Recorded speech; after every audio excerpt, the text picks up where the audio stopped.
These are the Ephemerid Playing Cards Deluxe Edition by Mr. Cup Shop. The front says Ephemerid Deluxe Playing Cards, created in France. It's done on a black matte tuck box, has a lot of gold foiling and embossing. You have beautiful artwork that is identical from both the right to the left, and then on the back you will have a new design completely unique to the back of this tuck box. The underside has Mr. Cup Shop ad copy. The top says Ephemerid, and you get a red custom tuck seal. And the entire inside of the tuck box is done with more gold foil. But that's all I can say for the tuck box. So let's take a look at the cards. This is the back design, and the gold and the black has way more contrast than what I would have thought it would, compared to the standard edition, which was black and gray. The center star is also seen on the front of the tuck box in the lower third, just right down the center of it. And you do have a lot of nice scrollwork in each of the corners. One thing that I also noticed on this one that I didn't notice on the standards is that there's arrows coming out from the center box of this star. I definitely like this gold and white contrast as well. Your first ad card is a Mr. Cup Shop ad card, done this time with all gold.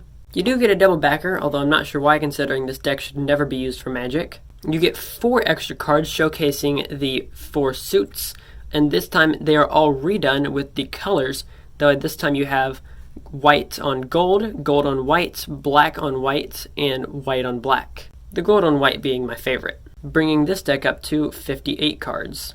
Now let's get into the faces. You'll see that all of the aces actually have extremely large pips in the center, and the indices and values in the upper right hand corner are going to be changed to gold.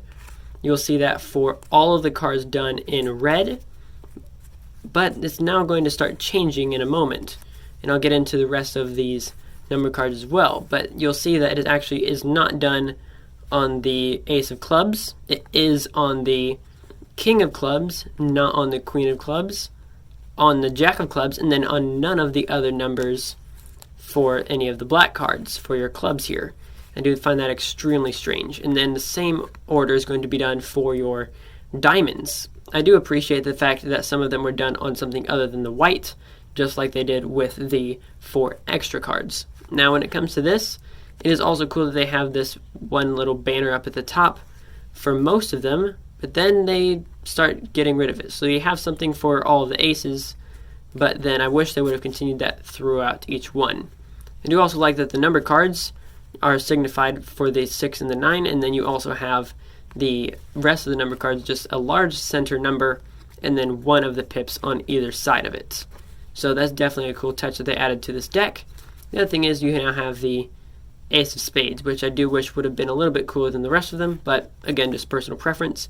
And it is cool that you do have historical figures from kings, queens, and actual princes, which you would normally think of when thinking of the Jack, Queen, and King, but this is the first deck in a while that's actually put that into a deck. And you'll actually see that there's a little memoir or something, some little quote at the ending of each playing card.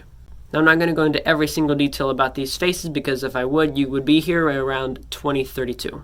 But that is most definitely not all that I have to say about this deck. The next thing is actually the smell. This is not something I've ever talked about with a deck of cards. This is the worst smelling deck of cards I've ever had in my collection. To a point to where after reviewing the first deck of cards, I went out and got a vanilla air freshener for my room, though I wouldn't have to smell this one quite so bad. It's honestly impressive how bad it smells. The next thing you should know about is this gorgeous box that it came in. I mean, it's honestly just beautiful, done with the matte black and the almost bronze looking foil. Truly, truly beautiful, super cool custom seal that goes, it's extremely long as well. I actually talked about more of this box in the standard edition review, which you can also check out as well. But let me keep on going with this deck right here. So the next thing you want to know is, honestly, if you should buy it or not. I definitely have my opinions. Let me explain why. So if you're a magician, don't actually worry about it. It's too customized. Same with cardistry. Back design's not suited for it. Pun intended. If you're playing card games, again, this really isn't your deck. It's not. It's too nice of a deck to be using for card games. But for collectors, there isn't a doubt in my mind that you should pick this deck up.